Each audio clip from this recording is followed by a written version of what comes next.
Oh, shirt is crooked. Hmm. Put myself together here. Okay.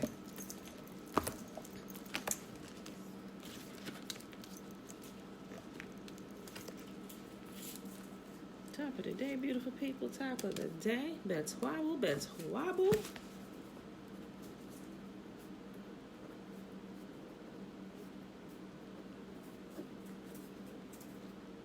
It is Saturday, y'all. It is Saturday, May the 23rd, 2020.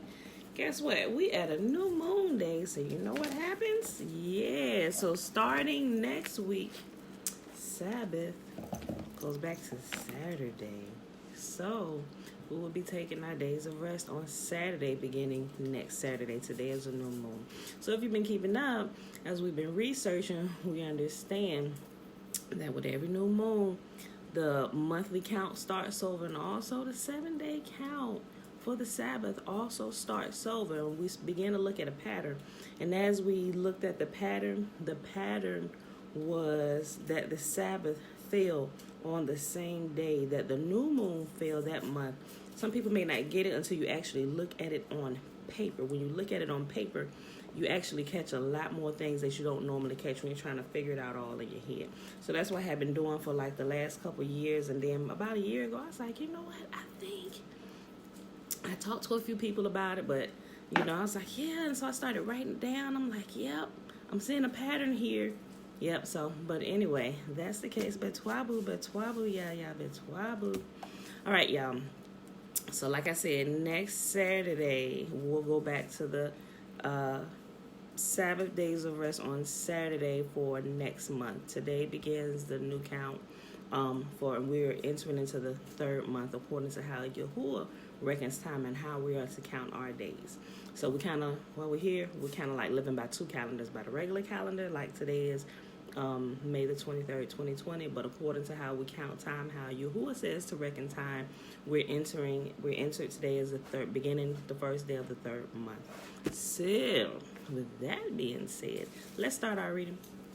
And we are reading the Missing Books of Esther, and today we're reading 4, 5, and 6. And some of this sounds kind of familiar, y'all know, because a lot of it does sound familiar because it's almost word for word in the book of Esther. All right, y'all, chapter 4 of the Missing Books of Esther. After these things, when the wrath of King Artaxerxes was appeased, he remembered Vashti and what she had done, and what was decreed against her. Then said the king's servant that ministered unto him, Let there be fair young virgins sought for the king, and let the king appoint officers in all the provinces of his kingdom, that they may gather together all the fair young virgins unto Shushan the palace, to the house of the women, unto the custody of Hegai, the king's chamberlain, keeper of the women, and let their things be for purification. Let their things for purification be given them, and let the maiden which pleases the king be queen instead of Vashti. And the thing pleased the king, and he did so. Now in Shushan the palace there was a certain Jew whose name was Mordecai, the son of Yair, the son of Shimi, the son of Kish, a Benjamite, who had been carried away from Jerusalem with the captivity, which had been carried away with Jeconiah, the king of Judah, whom Nebuchadnezzar, the king of Babel, had carried away. And when he brought up Hadassah, that is Esther, his uncle's daughter, for she had neither father nor mother, and the maid was fair and beautiful, whom Mordecai, when her father and mother were dead, took for his own daughter. So it came to pass when the king's commandment and his decree was heard, and when many maidens were gathered together unto Shushan the palace, to the custody of Hegai, that Esther was brought also into the king's house, to the custody of Hegai, keeper of the women. And the maiden pleased him, and she obtained kindness of him, and he speedily gave her all things for purification, with such things as belonged to her, and 7 maidens which were meet to be given her out of the king's house, and he preferred her and the maidens unto the best place of the house of the women. Remember, when you hear me say or it's this is called the Sefer. They call it the Sefer because the is replaced back into here, and it's just like the Aleph and the Tav, or the Alpha and Omega symbol, not signal, symbol stating that this is Yah's word. They didn't know what to do with it before, so they just removed it from all the Bibles. But back in the Sefer, they put it back. So, like I said yesterday, I don't want to just skip over it when I see it. So when you hear me say it, that's Yahuwah's the Alpha and Omega, or the Aleph and the Tav symbol. So, okay. Esther had not showed at her people. Did I skip? Hold on. Again, King's open for her. No, verse 10. Esther had not showed at her people, nor at her kindred, for Mordecai had charged her that she should not show it. And Mordecai walked every day before the court of the women's house to know how Esther did and what should become of her. Now, when every maid's turn was come to go in to King Artaxerxes, after that she had been 12 months, according to the manner of women, for so were the days of their purification accomplished, to wit, 6 months with myrrh of oil, and 6 months with sweet odors, and with other things for the purifying of the women. Then thus came every maiden unto the king, and whatsoever she desired was given her to go with her out of the house of the women unto the king's house. In the evening she went, and on the morrow she returned into the second house of the women, to the custody of Sheagaz, the king's chamberlain, which kept the concubines. She came in unto the king no more, except the king delighted in her, and that she were called by name. So basically what was going on here was, when it was their turn to go into the king, and notice what it said, when they left out of the house of the virgins, they went to, when it was their turn to go see the king, they went, and when they returned, they didn't go back to the virgin house. They went to the concubine house, meaning everybody that went in to see the king, when it was her turn, the king slept with her. Man. And that's how he chose whom he would delight to take as his next queen. He decided to sleep with him to see. I'm like, what kind of process is this? But that's what it said. Okay, verse 15. Matter of fact, hold on. I'm going to just read 14 again. Verse 14. Bella, if you don't get your butt down off of there. Where do you find that candy? There's no more candy. Get out of my cabinets. Find that candy. In the evening she went, and on the morrow she returned into the second house of the women, to the custody of Sheagaz, the king's chamberlain, which kept the concubines. She came in unto the king no more, except the king delighted in her, and that she were called by name.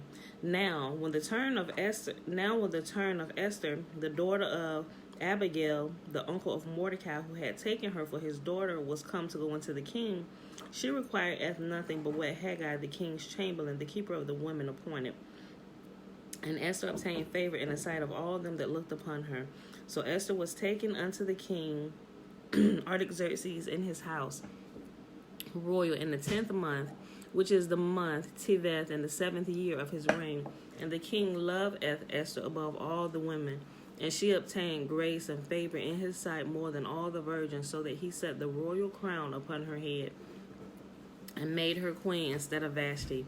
Then the king made a great feast unto all his princes and his servants, as even Esther's feast, and he made a release unto the provinces, and gave gifts according to the state of the king. And when the virgins were gathered together the second time, then Mordecai sat in the king's gate. Esther had not yet showed her kindred nor at her people, as Mordecai had charged her, for Esther did at the commandment of Mordecai, as like she was brought up with him. In those days, while Mordecai sat in the king's gate, 2 of the king's chamberlains, Bigthan and Teresh, of those which kept the door, were wroth, and sought to lay hands on the king at Artaxerxes. And this thing was known unto Mordecai, who told it unto Esther the queen, and Esther certified the king thereof in Mordecai's name. And when the inquisition was made of the matter, it was found out Therefore they were both hung on a tree, and it was written in the Sefer of the Chronicles before the king. All right, y'all, chapter 5. After these things did King Artaxerxes promote Haman, the son of Hammedatha the Agagite, and advanced him, and set at his seat above all the princes that were with him, and all the king's servants that were in the king's gate bowed and reverenced Haman. For the king had so commanded concerning him, but Mordecai bowed not, nor did him reverence. Then the king's servants which were in the king's gate said unto Mordecai, Why transgress you at the king's commandment? Now it came to pass, when they spoke daily unto him, and he hearkened not unto them, that they told Haman to see whether Mordecai's matters would stand, for he had told them that he was a Jew. And when Haman saw that Mordecai bowed not, nor did him reverence, then was Haman full of wrath, and he thought scorn to lay hands on Mordecai alone, for they had showed him as the people of Mordecai, wherefore Haman sought to destroy all the Jews that were throughout the whole kingdom of Artaxerxes, even the people of Mordecai. Y'all be sitting here talking like the braces is still in my mouth, and it feel like my mouth be watering so much when I be reading. So sometimes my mouth will get real dry. Then I drink water. But if I drink water, it'll cause my mouth to water, and it feel like I'm slobbing and stuff. So I'm like doing like this. I'm trying not to make it. I know y'all noticing it now because I'm saying it. But it's bugging the crap out of me because I be doing this because I think slob coming out the side of my mouth. I'm like, oh my gosh, Pam, get it together. I want to take a sip of this water, but it's just going to make it worse because I'm constantly talking and it's like trying to keep my mouth moist. Okay. All right. And plus I wear my retainers at night. So when I put my retainers in, it's like I have a lisp. I try not to talk too much after I put them in. But even when I start talking, sometimes I forget. And it's only been a couple days, it's weird. But it feels like I'm still talking with a lisp sometimes. So I'm being extra careful with the way I'm pronouncing these words. It's weird. It's weird. All right, verse 7. In the first month, that is, the month of Nisan, in the 12th year of King Artaxerxes, they cast Pur, that is, the lot before Haman, from day to day and from month to month, to the 12th month, that is, the month of Adar. And Haman said unto King Artaxerxes, there is a certain people scattered abroad and dispersed among all the people in all the provinces of your kingdom, and their Torah is diverse from all people, neither keep they at the king's laws, therefore it is not for the king's profit to suffer them.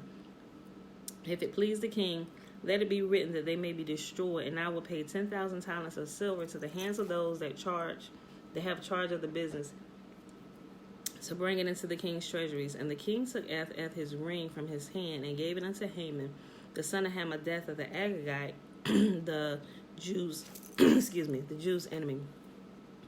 And the king said unto Haman, the silver is given to you, the people also to do with them as it seems good to you.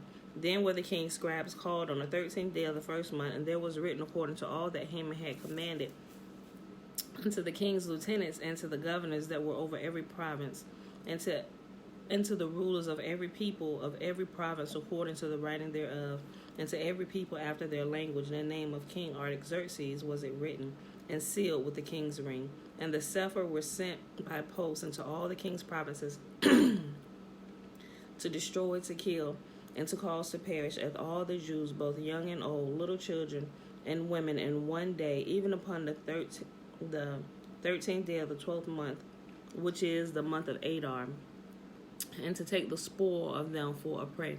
Last chapter for the day. Y'all gotta take a sip of water. Okay. Okay. Last chapter. Chapter 6, y'all. And it's only 9 verses, so. The copy of the Sepharim was this. The great King Artaxerxes writes these things to the princes and governors that are under him from India unto Cush in 127 provinces. You know something? It's going to get me off track. So, okay, I just noticed when you read... Okay, so there's this debate going on about whether this is our land or Africa is our land. Now, I kind of ran into that last year and early this year. So I was like, wait a minute. Okay, so everybody got some truth here. So what happens is when you had the 10 tribes that were scattered abroad, and a lot of them, they were scattered first by Assyria. And what I began to realize, I was like, wait a minute. Everybody has a little bit of truth to what's going on, but they're not putting the pieces of their pieces of the puzzle together to figure out what's going on. So I kind of make this quick in like a couple minutes because I had posted, and there was a lot of proof over here in America. There was a lot of things that was,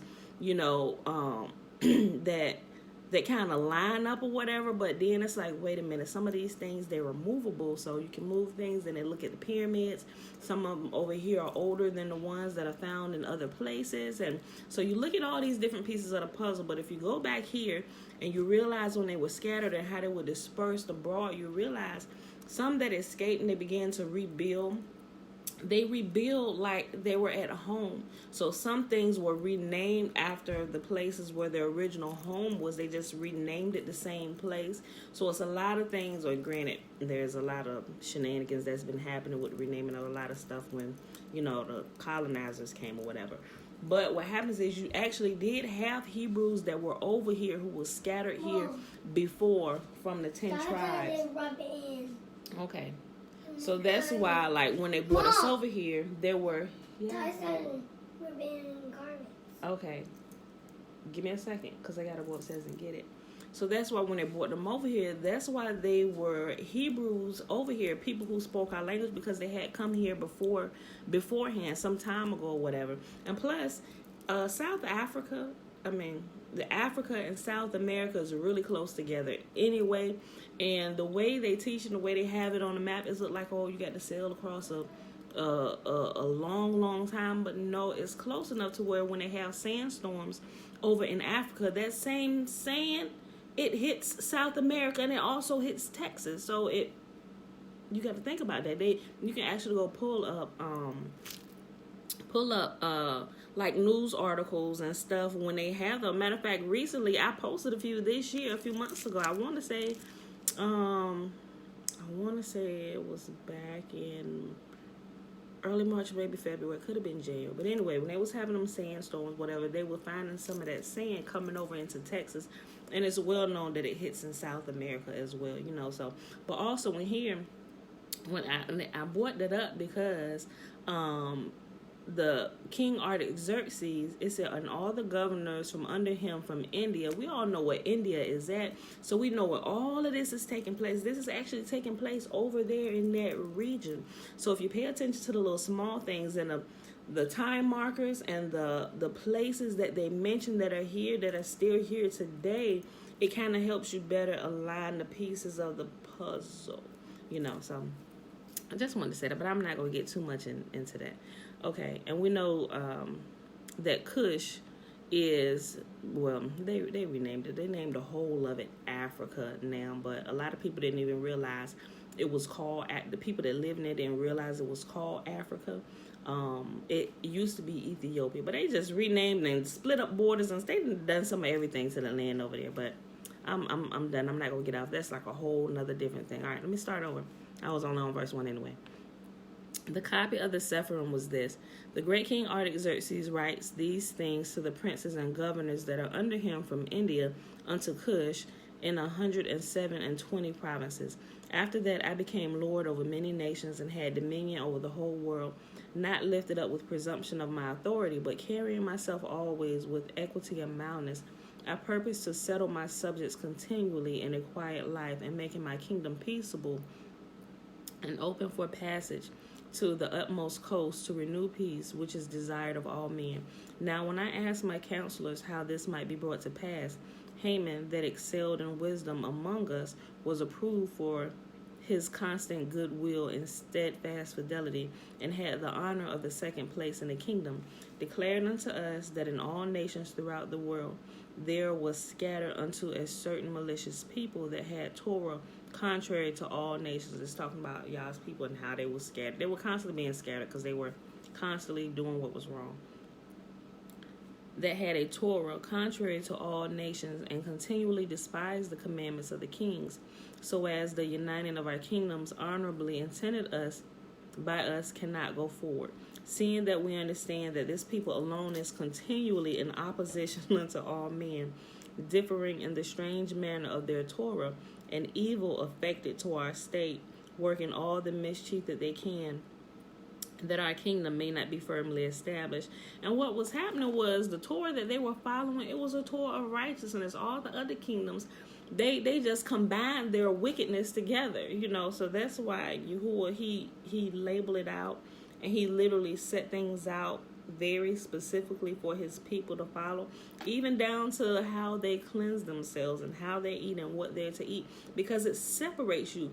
Somebody following Torah can be seen. That's how they know that their lifestyles were contrary, although they were they were still sitting in private. That's why they got scattered, because they were mingling with the nations. They were trying to do both, and you can't do that. You have to completely separate yourself from the ways of the other kingdoms, the ways of the people who defile the land, and that can be seen. It can be seen with your natural eye. A lot of people don't get it, when you get into the whole New Testament teaching where all of this is forgotten. It's like, oh, everything is spiritual, but not so much. It can be seen how Yahuwah lays it out. When you walk in righteousness, that's actually something that can be seen. So I throw that right there. Verse 6. Therefore we have commanded that all they that are signified in writing unto you by Haman, who is ordained over their affairs and is next unto us, shall all, with their women and children, be utterly destroyed by the sword of their enemies, without all mercy and pity, the 14th day, the 12th month of Adar of this present year, that they who of old and now are also malicious men one day with violence go into Sheol, and whosoever hereafter cause our affairs to be well settled and without trouble. The copy of the writing for a commandment to be given into every province was published unto all people, that they should be ready against that day. The post went out, being hastened by the king's commandment, and the decree was given in Shushan the palace. And the king and Haman sat down to drink, but the city Shushan was perplexed. And that, my beautiful people, is our reading today. That was the missing books of Esther, chapter 4, 5, and 6. And a lot of this was word for word, with the exception of the last chapter. Chapter 6 gave us more detail about Haman. I think chapter 5 was almost word for word, and chapter 4 was almost word for word, with just a few things that were missing. And we know that Queen Vashti got replaced by Queen Esther because she didn't want to be flaunted for her beauty in front of the whole palace, as commanded by the king. All right, beautiful people. So that is our reading for today. It is May the 23rd, 2020, Saturday, day 153. And like I just said, we read the additions to Esther. The missing books of Esther, chapter 4, 5, and 6. So now we're going to do the blessing, which is found in, you got it, Numbers chapter 6, verses 22 through 27. And Yahuwah spake unto Moses, saying, Speak unto Aaron and unto his sons, saying, On this wise ye shall bless the children of Israel, saying unto them, May Yahuwah bless us and keep us. May Yahuwah make his face to shine upon us and be gracious unto us. May Yahuwah lift up his countenance upon us and give us his peace. And they shall put my name upon the children of Israel, and I will bless them.